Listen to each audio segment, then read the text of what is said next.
pasal 29 ayat yang ke-11. Kalau Bapak Ibu sudah dapat, boleh bangkit berdiri dan kita akan baca bersama-sama. Saya bacakan sekali lagi buat kita. Sebab aku ini mengetahui rancangan-rancangan apa yang ada padaku mengenai kamu. Demikian firman Tuhan.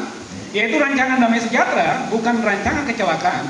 Untuk memberikan kepadamu hari depan yang penuh harapan. Nah, Bapak Ibu dikasih tahu ketika surat ini ditulis dari Yeremia kepada orang-orang di pembuangan. Jadi ibaratnya seperti ini Bapak Ibu. Bangsa Israel lagi dicerai-beraikan. Dan mereka ada di tempat yang jauh dari negeri mereka. Tapi firman Tuhan datang kepada Yeremia mengingatkan mereka bahwa Tuhan punya rencana yang luar biasa atas kehidupan mereka. Dan rancangan itu diberikan oleh Tuhan bukan pada saat mereka sedang baik-baik saja. Tidak. Jadi pada zaman itu ketika bangsa Israel, bangsa-bangsa lain ketika mereka dihancurkan oleh bangsa yang lebih kuat atau superpower, maka mereka akan diasingkan Bapak Ibu. Mereka akan berjalan puluhan sampai ratusan kilometer dari negeri mereka. Dan setelah itu mereka akan dipaksa untuk mengadopsi sistem kebudayaan dari orang-orang yang menjajah mereka. Tetapi yang perlu Bapak Ibu ketahui bahwa bangsa Israel atau orang Yahudi pada zaman itu adalah suku bangsa yang eksklusif. Dia tidak bisa kawin campur dengan bangsa-bangsa lain. Tidak bisa. Dan kalau misalnya mereka kawin campur dengan bangsa-bangsa lain, maka yang terjadi adalah nasab mereka akan terputus dari garis keturunan mereka. Jadi kalau misalnya mereka papanya orang Lewi misalnya atau papanya orang Yehuda, dia kawin dengan orang-orang di Babilonia, maka keturunan ketiga itu akan kabur runutan sejarahnya. Dan mereka akan disebut sebagai orang-orang yang diaspora yang sudah kawin campur. Nah, bangsa Israel karena mereka unik berbeda dengan bangsa lainnya, mereka memelihara tradisi mereka bahkan di tempat pembuangan. Mereka pelihara itu. Dan firman Tuhan datang kepada Yeremia mengatakan bahwa kalian akan mendapatkan kabar sukacita. Rancangan Tuhan itu atas kalian itu rancangan yang penuh damai sejahtera. Tetapi realitanya mereka ada di negeri yang sangat jauh dari negeri asli mereka. Makanya bangsa Israel sebelum mereka punya tanah perjanjian, mereka masuk di tanah perjanjian Israel negara saat ini, mereka selalu bernyanyi. Dan nyanyian mereka bahwa saat ini kita di pembuangan, mungkin besok kita ada di tanah perjanjian. Nah, kalau kita lihat kisah Yeremia ini, mereka ada di dalam pembuangan. Dan Allah berjanji bahwa Allah akan memberikan rancangan yang damai sejahtera atas kehidupan mereka. Jadi Allah menjanjikan bahwa mereka akan pulang gitu. Jadi simbol dari keisraelan mereka itu adalah tanah perjanjian pada zaman itu. Lalu beberapa puluh tahun kemudian mereka dikembalikan ke tanah perjanjian. Nah, kita tidak akan bahas itu panjang lebar. Tetapi kira-kira ketika kita melihat kisah bangsa Israel ini, ketika surat ini diberikan oleh Yeremia kepada bangsa-bangsa di pembuangan, mereka masih dalam situasi yang tidak baik-baik saja. Tetapi Tuhan bilang bahwa rancangan Tuhan atas orang-orang percaya adalah rancangan damai sejahtera. Yang percaya katakan amin. Amin. Nah, Bapak Ibu yang dikasih Tuhan, Bapak Ibu dan saya, kita adalah orang-orang yang bisa dikatakan seperti orang-orang yang hidup di zaman Nabi Yeremia ini. Jadi kalau kita lihat ayat ini adalah ayat yang luar biasa. Dan ayat ini berbicara tentang rancangan Tuhan atas kehidupan kita. Pertanyaannya adalah, apakah rancangan Tuhan atas kita ketika kita belum bertobat itu masuk dalam kategori rencana Tuhan? Nah, Bapak Ibu dikasih Tuhan, saya pribadi percaya bahwa setiap langkah kehidupan kita ada dalam rencananya.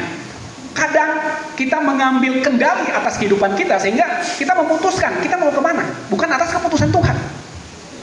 Tetapi Tuhan berjanji bahwa pada saat kita berserah sama Tuhan, maka rancangannya atas kita itu berdaulat.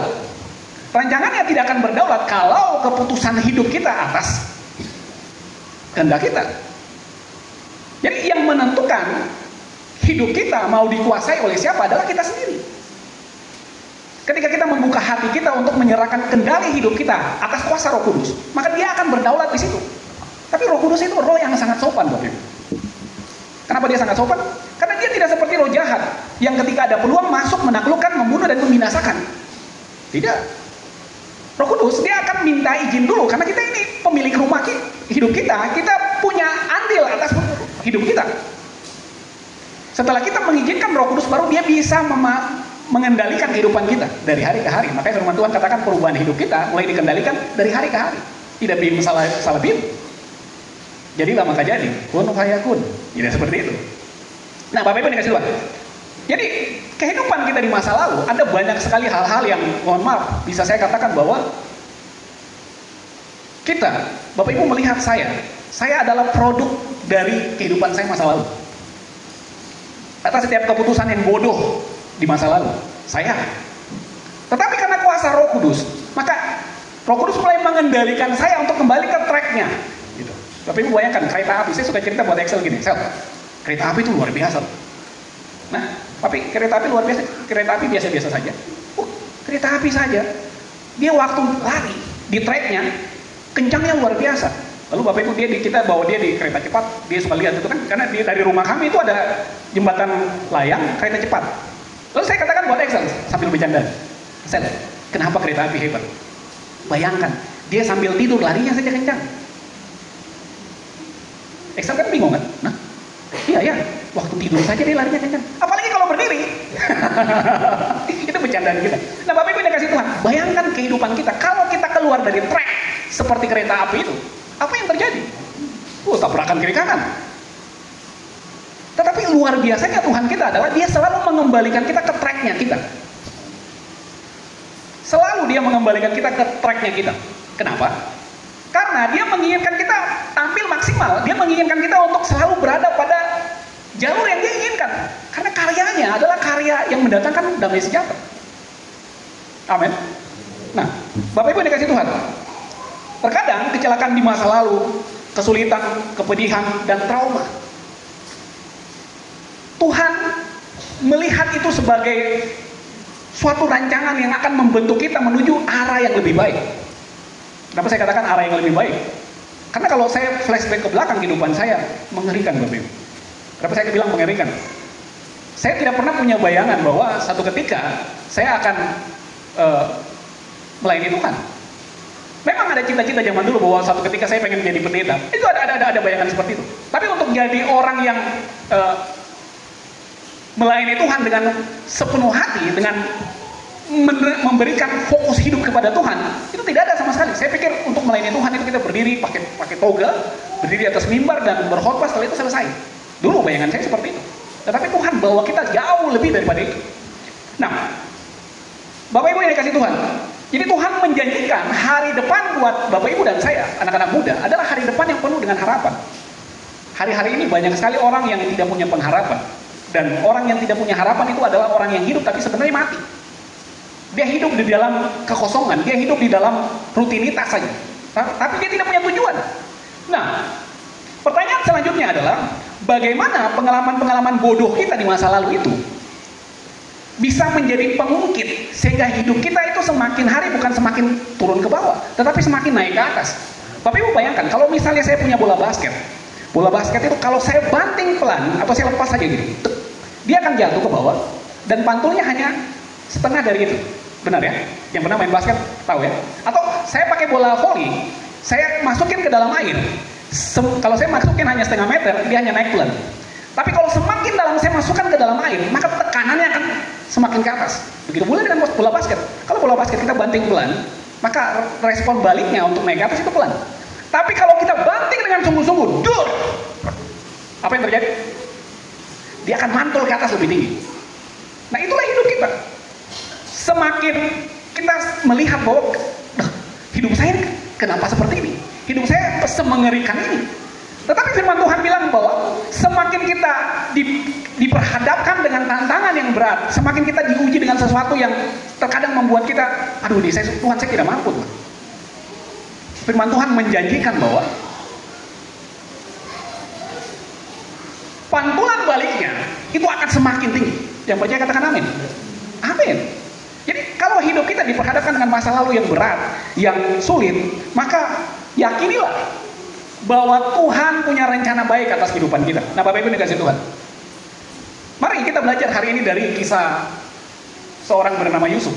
Nah, saya kasih kesempatan buat Bapak Ibu untuk berpikir dari Kejadian sampai Wahyu, kira-kira tokoh utama yang menjadi panutan Bapak Ibu selain Tuhan Yesus. Tuhan Yesus fokus utama kita, dia panutan kita. Tapi dari Kejadian sampai Wahyu, kira-kira Bapak Ibu punya tokoh panutan siapa? Ada yang Henok? Ada. Daud? Berapa orang yang punya tokoh panutan Daud? Yang kalau baca Daud, wah itu saya Tuhan, saya mirip seperti Daud. Ada? Oh, Om Sumedi Daud. Ada lagi? Yang lain? Yeremia yang baru kita bacakan. Ada Yeremia? Tidak ada. Samson. Ada yang Samson. Oke, kita masuk ke perjanjian baru. Ada yang murid-murid Tuhan Yesus? Ada? Petrus? Tidak ada? Ada yang Michael Jackson? Nah, Bapak Ibu, terkadang tokoh Alkitab yang kita idolakan itu menggambarkan siapa kita. Misalnya, kalau kita suka Daud, maka kecenderungan kita akan seperti Daud. Karena fase kehidupan kita seperti Daud. Contohnya begini, Daud pernah jatuh, saya juga pernah jatuh, tetapi Daud bangkit, dan saya juga bangkit. Nah itu, jadi tokoh Alkitab yang kita idolakan itu menggambarkan siapa kita. Oh, saya suka puji-pujian, seperti Daud suka puji-pujian. Kita selalu menghubung-hubungkan kita dengan tokoh di Alkitab. Ada banyak orang yang menghubungkan dirinya dengan Paulus. Oh, Paulus itu hebat gitu. Seorang ahli teologi, seorang yang cerdas dan luar biasa. Gitu. Ada yang menghubungkan dirinya dengan Barnabas. Barnabas itu pelayan yang tidak kelihatan, tetapi orang tidak tahu bahwa dia itu sebenarnya gurunya Paulus. Gitu. Ada orang yang mengidolakan Yohanes di Pulau Patmos. Yohanes murid Yesus, murid yang dikasihi. Kenapa Yohanes? Saya mengidolakan Yohanes karena Yohanes dapat pewahyuan di Pulau Patmos. Jadi siapapun tokoh yang kita idolakan dari Alkitab itu menggambarkan siapa kita. Nah, kalau Bapak Ibu tanya ke saya, tokoh saya di Alkitab yang saya idolakan siapa? Yusuf. Saya mengidolakan Yusuf, Bapak Ibu. Yusuf adalah orang yang hidup penuh dengan trauma.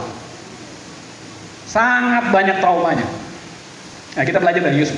Nah, Bapak Ibu dikasih Tuhan, trauma pertama yang dialami Yusuf adalah, pertama, ketika dia menceritakan mimpinya kepada saudara-saudaranya dan kepada orang tuanya, apa yang terjadi? Saudara-saudaranya membenci dia. Lalu saudara-saudaranya mengkhianati dia. Trauma pertama yang dialami oleh Yusuf adalah pengkhianatan. Saudara-saudaranya apa? Menganiaya dia, membuang dia dalam sumur yang kering, lalu menjual dia kepada pedagang-pedagang Arab, keturunan Ismail. Zaman dulu, orang yang diperbudak itu dari perjalanan yang ada di sekitar Yerusalem, mereka harus jalan kaki sampai ke Mesir. Dan Yusuf itu berjalan di belakang pedagang Arab, bermil-mil jauhnya. Trauma yang pertama yang dialami oleh Yusuf adalah pengkhianatan. Saya percaya Bapak Ibu bahwa di antara kita di tempat ini ada banyak sekali kita yang mengalami pengkhianatan. Saya berdoa supaya kita bukan pengkhianat. Tapi ada banyak sekali perasaan di mana kita pernah dikhianati oleh orang-orang yang kita tidak pernah sangka bahwa itu bisa dia mengkhianati saya. Yusuf mengalami hal itu, Bapak Ibu. Yang kedua, ketika dia dipercaya di Mesir, dia dikhianati yang kedua oleh istri Potifar. Trauma kedua. Bapak Ibu bayangkan, dia baru melewati trauma yang pertama, dia dihadapi dengan trauma kedua. Akhirnya apa? Dia dijebloskan kembali ke dalam penjara. Dan trauma ketiga, ketika dia dipercaya di dalam penjara. Satu ketika datanglah dua pemimpin yang dipercaya oleh Firaun. Siapa itu? Juru anggur dan juru roti. Lalu mereka di satu pagi Yusuf datang karena dia dipercaya di penjara itu, dia cek tahanan-tahanan. Tapi dia lihat dua orang ini kenapa lagi murung. Dia dekati. Ini ada apa nih? Lalu karena mereka lagi galau, mereka katakan begini di bahasa saya, bro. Saya sudah tadi malam saya mimpi dan mimpinya itu mengerikan. Nah, si Yusuf ini karena dia jago tafsir mimpi, Yusuf mulai berkata, apa mimpinya? Allah itu maha pembuka rahasia. Dia akan kasih tahu. Lalu juru minum dia katakan gini, saya bermimpi loh. Tadi malam saya lihat pohon anggur. Dari satu batangnya itu keluar 3 cabang. Dan dari 3 cabang itu mulai muncul kucup bunga, muncul bunga, anggur kecil, anggur besar, sampai anggur yang bisa diperas. Lalu saya bawa cawan Firaun, saya ambil itu anggur itu, saya peras, lalu saya bawa ke Firaun untuk Firaun minum. Lalu Yusuf menafsirkan, kira-kira artinya begini. Artinya begini, kamu dalam 3 hari, 3 cabang itu bicara tentang 3 hari. 3 hari dari sekarang, kamu akan dikeluarkan dari sini.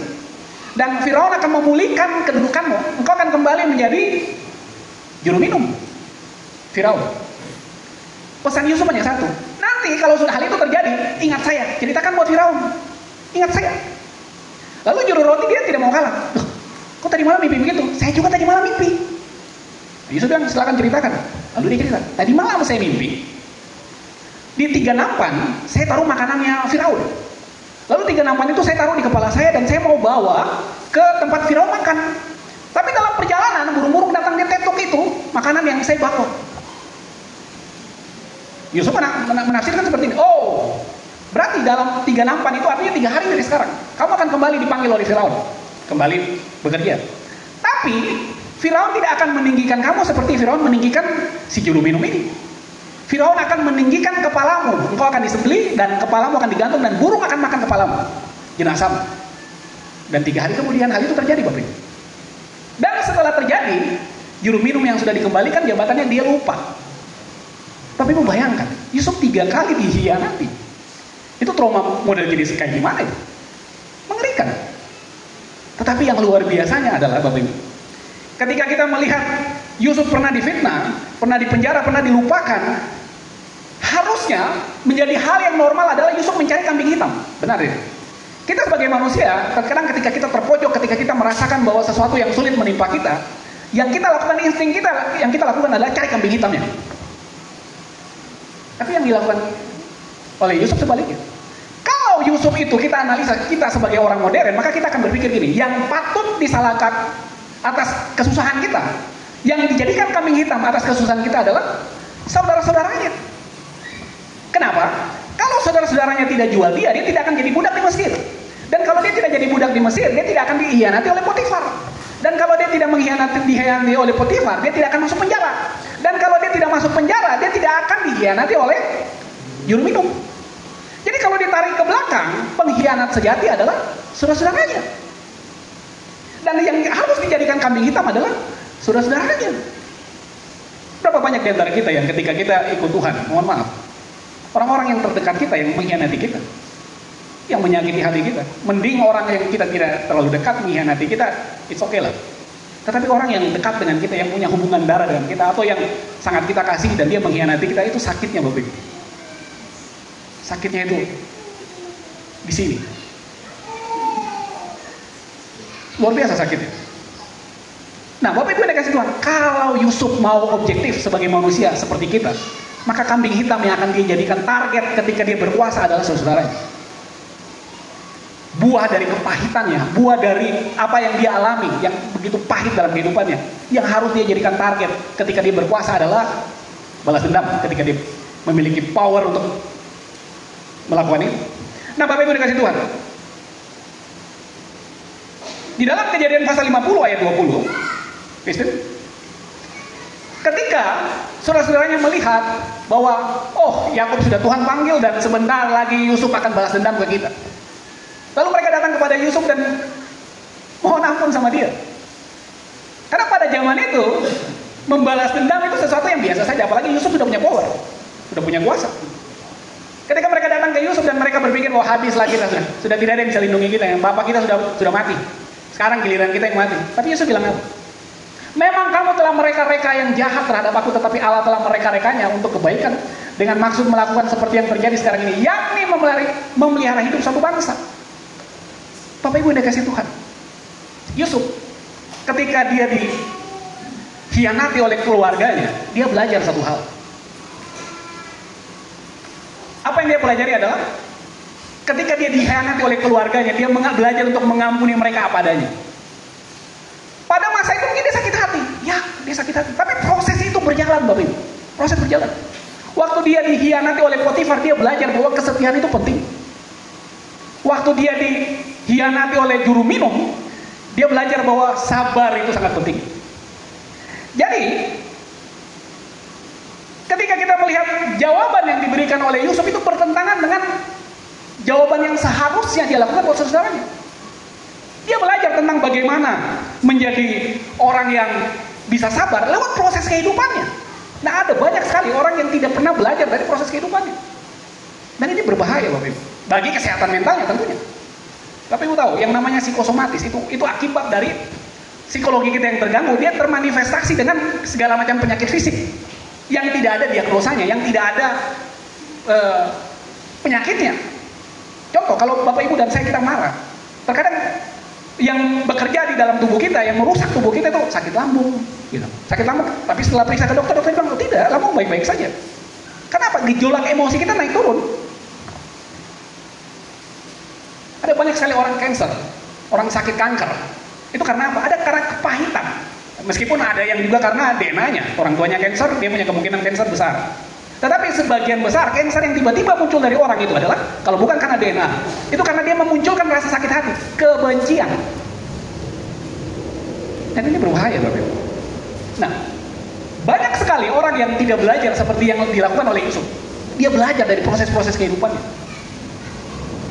Dan ini luar biasa. Nah, Bapak Ibu, saya di Bandung, ada banyak sekali teman-teman kuliah, karena teman-teman kuliah saya itu kebanyakan kepala dinas, ada satu jenderal, dan sebagian besar pejabat, hanya beberapa yang dosen. Lalu mereka selalu berkata begini, tuh Bang Yos ini pasti orang hebat gitu, dari keluarga yang punya privilege, keluarga yang punya keistimewaan. Iya kan Bang pasti anak orang kaya nih. Saya suka bercerita buat mereka gini, kalau kalian tahu hidup saya, kalian tidak akan sangka, saya ini bisa ada di kota Bandung itu karena saya punya otak aja. Dan karena Tuhan yang punya rencana untuk saya ada di sini. Tapi kalau teman-teman bilang saya punya privilege, satu-satunya privilege saya di dalam kehidupan keluarga saya adalah saya pertama lahir sehat. Dan saya punya kewarasan. Hanya dua itu. Pertama, saya lahir sehat dan saya waras. Itu saja. Di tengah-tengah keluarga yang mohon maaf, saya bisa katakan tidak waras. Yang toksik. Nah, saya bercerita buat mereka bahwa saya ini anak lahir 1 tahun. 1 tahun kemudian papa saya meninggal. Mama saya harus kerja banting tulang supaya kita bisa sekolah. Teman-teman, nggak mungkin. Benar. Mama saya harus kerja banting tulang supaya kita bisa sekolah. Yang penting lulus SMA. Setelah itu cari jalan. Dan saya selalu bilang bahwa yang namanya hidup dalam kemiskinan, saya ini sudah rasa. Hidup dalam kemiskinan. Bapak itu untuk bisa membuat kami cerdas, mama saya itu selalu beli apa? Kalau saudara sepupu kami itu kan orang tuanya walaupun supir, tapi mereka punya penghasilan yang rutin. Jadi mamanya selalu kasih mereka makan ayam. Bapak Ibu bayangkan, kami tinggal di satu rumah yang ada 3 kakak, 3 kepala keluarga, satu rumah. Jadi kalau mereka masak sendiri, masaknya ayam, ikan bakar dan segala macam. Karena mama saya punya uang terbatas, dia beli apa? Kaki alien, kaki ayam. Itu yang paling murah. Dia beli di pasar. Jadi kalau mama saya masak, itu sepupu-sepupu sudah bilang gini, "Duh, makan alien lagi." Bapak Ibu tahu alien? Itu film zaman dulu itu kalau alien UFO, manusia luar angkasa, itu mereka punya 3 tangan, 3 jari, sorry. Mereka punya 3 jari. Jadi kami diibaratkan adalah anak-anak alien karena makan itu kaki ayam. Kaki ayam dan kepala ayam itu favorit saya itu. Tapi itulah nutrisi yang mama saya bisa berikan supaya kita cerdas. Itulah. Dan saya bersyukur sampai sekarang bisa makan kaki ayam, Bapak Ibu. Walaupun di umur sekarang ini jangan coba-coba, karena kolesterolnya tinggi sekali. Kami ini anak alien dulu, di tengah-tengah kemiskinan kami. Kalau hujan, Bapak Ibu, itu loyang di mana-mana. Saya bicara, saya tidak tambah tidak kurang. Bapak Ibu bisa konfirmasi ini dengan kakak saya. Loyang di mana-mana, ada di atas tempat tidur, ada di atas, wah segala macam, itu loyang itu. Kami hidup dalam kemiskinan. Papan rumah kami itu papan kayu kelder. Bapak Ibu dulu sebelum ada kontainer, mereka pak-pak barang itu pakai kayu kelder. Itu rumah kami. Kalau Bapak Ibu mau lihat rumah kami seperti apa, bayangkan rumah Mama Kabiai sebelum direnov. Dengan lantai dari tanah. Jadi tingginya hanya segitu. Dan kalau siang kepanasan, kalau hujan kebocoran. Saya cerita buat mereka bahwa hidup saya seperti ini loh. Dan mereka tidak percaya. Gak mungkin ya, pasti Bang Yos ngarang. Enggak, hidup saya seperti itu. Saya punya sepatu, saya cerita. Saya punya sepatu namanya sepatu safety. Tapi Ibu kalau anak STM pasti tahu. Sepatu safety itu ujungnya dari besi. Saya pakai dia dari kelas 1 SMA sampai kelas 3 SMA. Jadi jari kelingking saya itu bengkaknya karena kakinya harus bertumbuh, dia mentok di sepatu itu. Dari kelas 1 SMA sampai kelas 3 SMA, sepatu saya itu. Lalu saya bercerita, saya kalau pergi ke sekolah setiap hari jalan kaki. Seperti dari gereja sini kita ke rumahnya Om Abel. Selama 3 tahun. Dulu waktu SMP kita numpang truk di tengah-tengah kota Sorong, kota besar itu. Kita masih lakukan seperti itu. Kalau Bapak Ibu bilang hidup pahit, saya sudah rasa itu namanya hidup pahit, sangat pahit. Nah Bapak Ibu dikasih Tuhan. Terkadang saya ketika melihat anak saya Excel, saya kalau lihat dia, saya lihat Excel. Lalu saya membandingkan Excel dengan Yosi kecil. Yosi kecil diri saya nangis Bapak Ibu. Saya kasihan dengan Yosi kecil.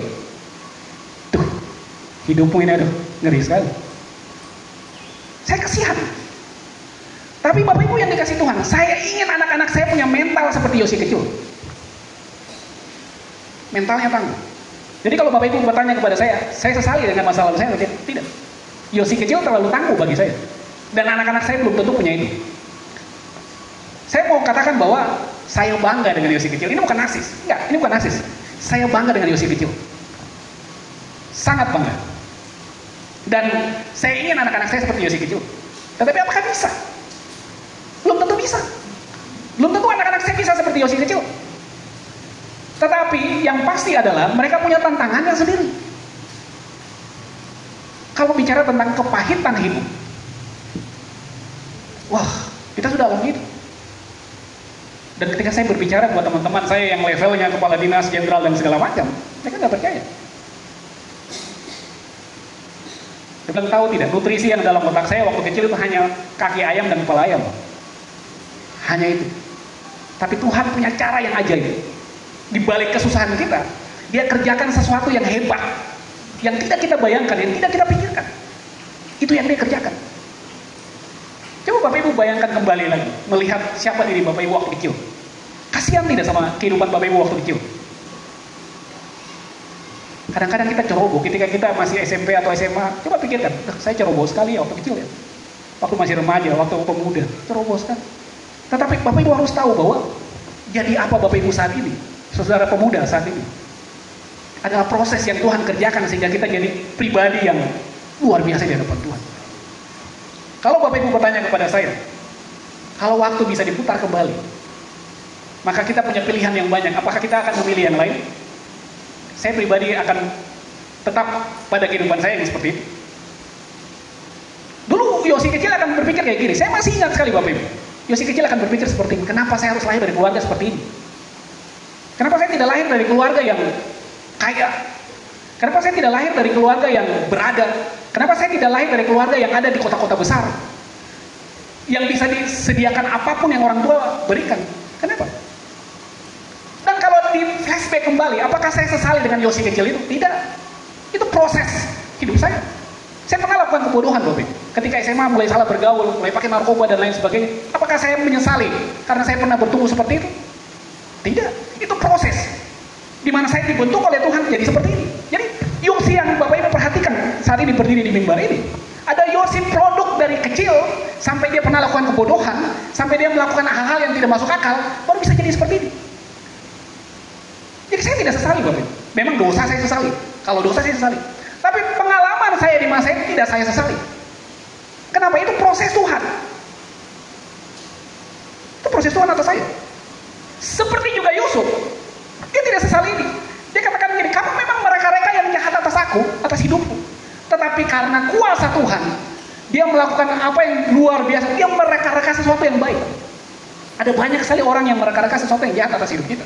Banyak sekali. Tetapi percayalah bahwa Tuhan mereka-reka semua yang baik dalam kehidupan kita. Dan saya sampai detik hari ini percaya, saya masih diproses seperti itu. Tuhan mereka-reka semua yang baik dalam kehidupan kita. Nah, Bapak Ibu dikasih Tuhan.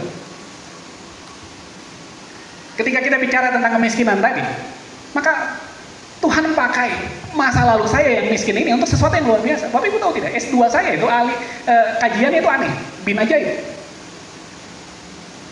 Jadi gelarnya MPSSP, Magister Pekerja Sosial Profesional, spesialis ahli kemiskinan. Saya ahli kemiskinan, Bapak. Kalau Bapak Ibu belajar tentang apa itu kemiskinan, itu udah di luar kepala. Bagaimana mengubah orang miskin jadi orang yang sejahtera, itu saya ahlinya. Bagaimana mengubah mindset orang miskin, mindsetnya menjadi orang yang bisa berpikir kritis dan melakukan hal-hal yang baik untuk dia bisa survive dengan ekonomi, saya ahlinya. Ternyata Tuhan pakai masa lalu kita untuk hormat dan kemuliaan namanya. Lalu S3 saya belajar tentang public policy, kebijakan publik. Setelah saya duduk dan saya merenungkan, tadi pagi saya merenungkan, Tuhan ini luar biasa ya. Dia pakai kita dari masa lalu kita yang kelam. Kita lahir sebagai orang miskin, kita belajar tentang kemiskinan, bagaimana mengubah mindset orang, bagaimana mengubah perilaku, bagaimana mengubah emosi, bagaimana mengubah, lalu dia bawa kita lebih tinggi lagi, bagaimana tatanan kebijakan, sehingga kita tidak one by one, satu persatu kita tangani, tapi kita bisa dalam skop kebijakan. Setelah saya berpikir tadi pagi, Tuhan ini saudara yang luar biasa. Dia pakai kita, ketika kita ada di track yang tepat, kita sampai di tujuan yang tepat.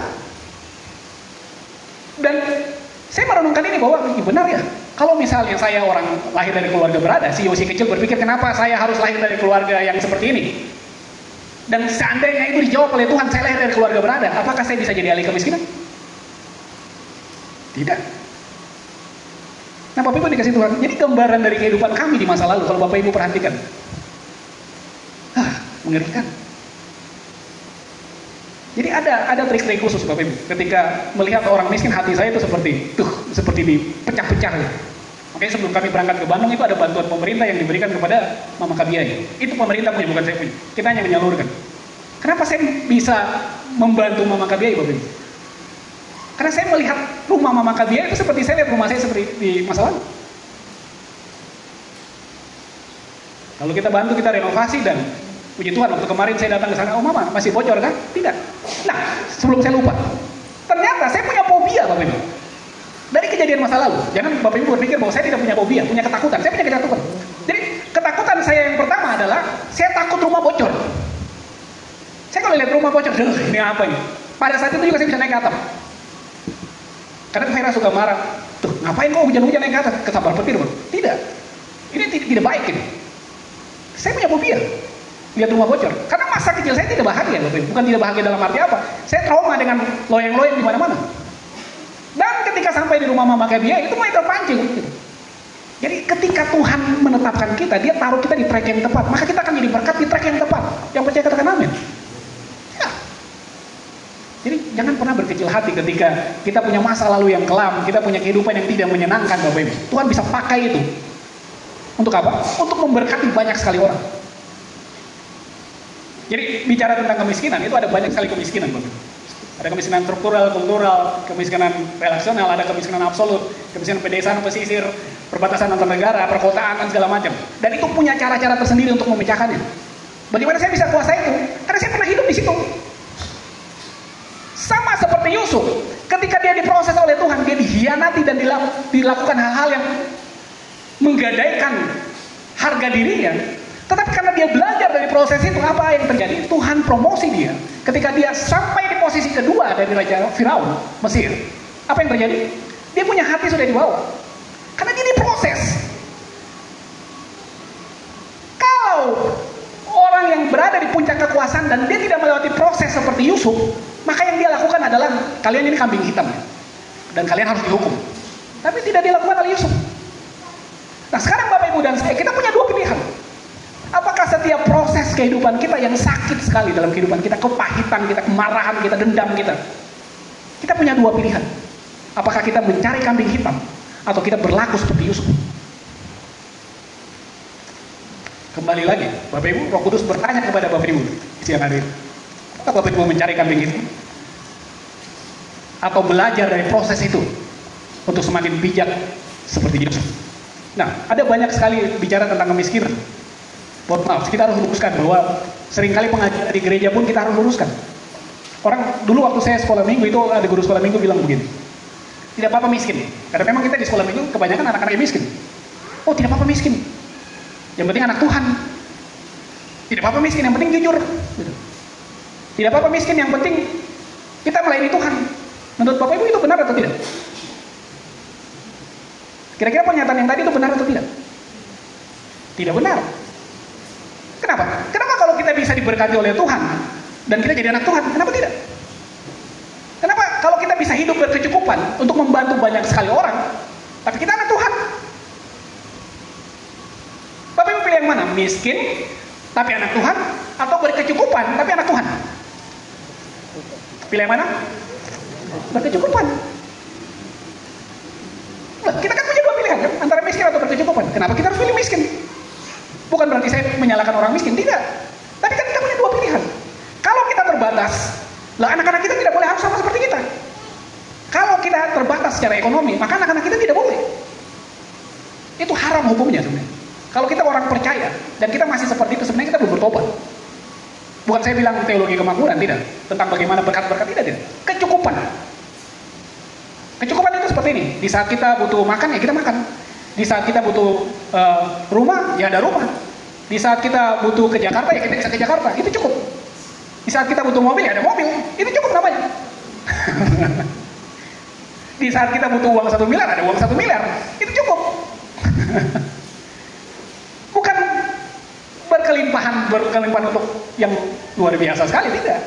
Karena firman Tuhan katakan bahwa makanan kami yang secukupnya setiap hari. Cukup makan, cukup minum, cukup olahraga, cukup sehat, dan cukup yang lainnya.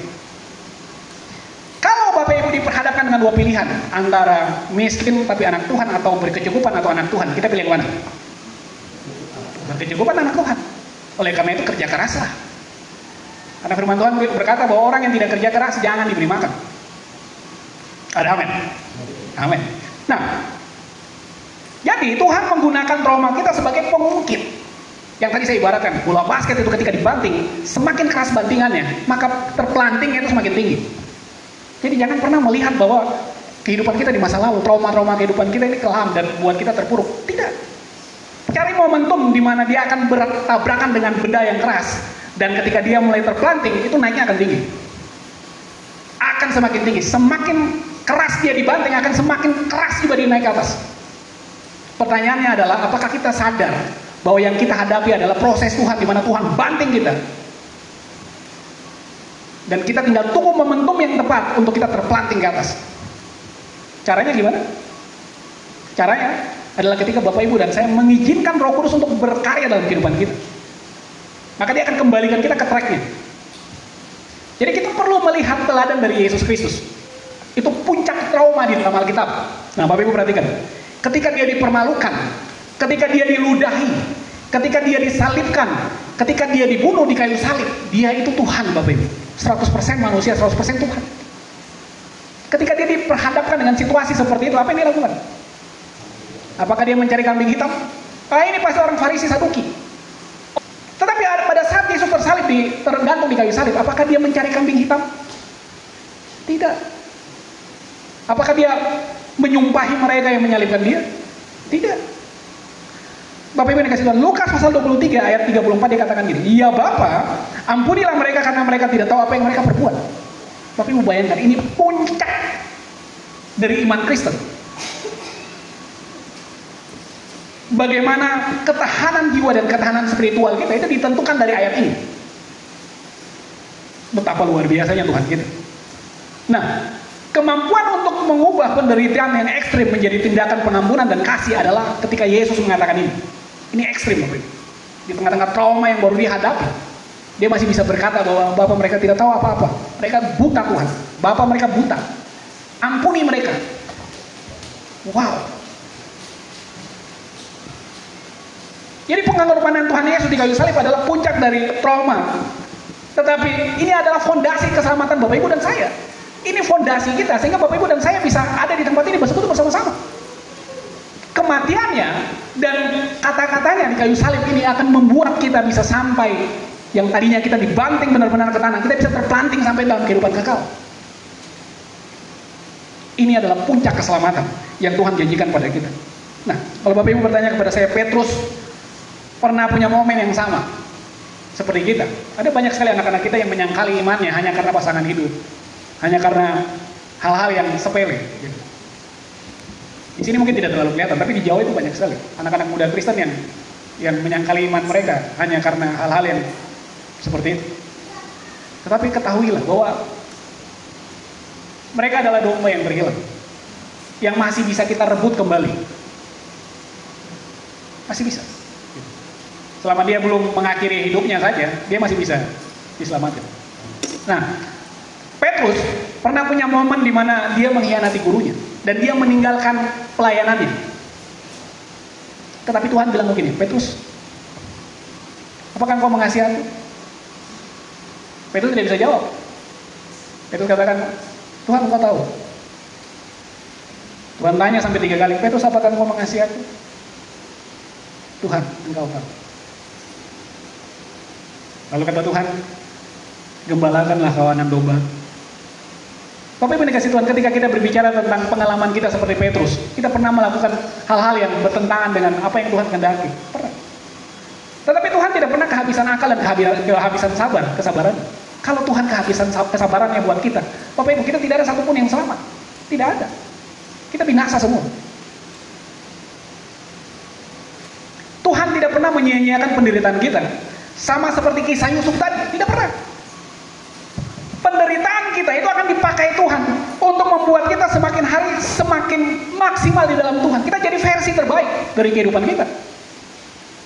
Kita lah versi terbaik ketika kita ada dalam tracknya Tuhan, ada dalam jalurnya Tuhan seperti kereta api tadi.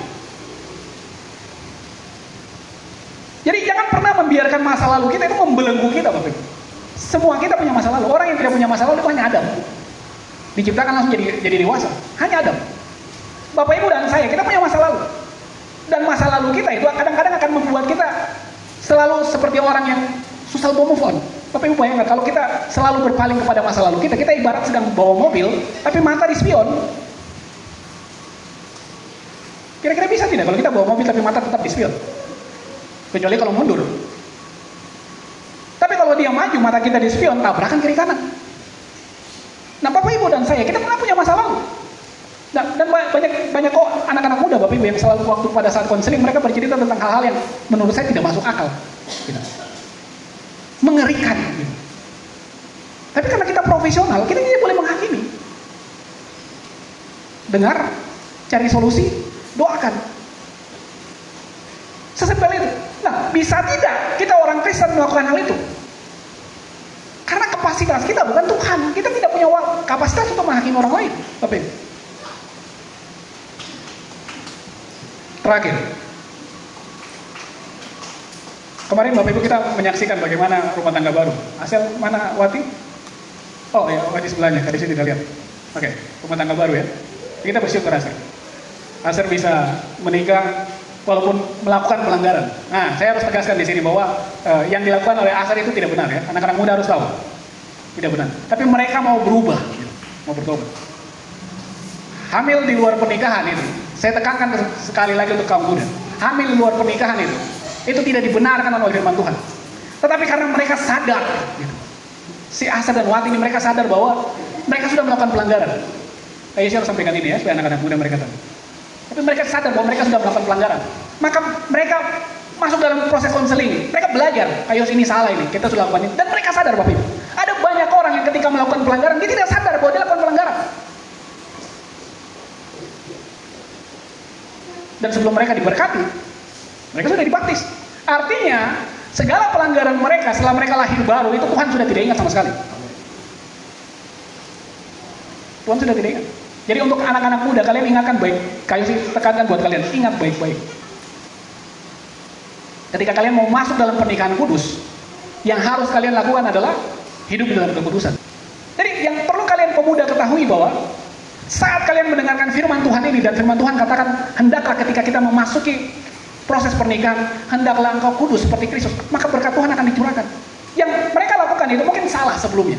Tetapi setelah mereka lahir baru, Tuhan lupakan itu. Tuhan yang lupa. Kayu sih masih ingatkan di atas mimbar. Kayu sih pelanggaran dia. Tapi Kayu sih harus kasih tahu buat kalian yang pemuda yang lain.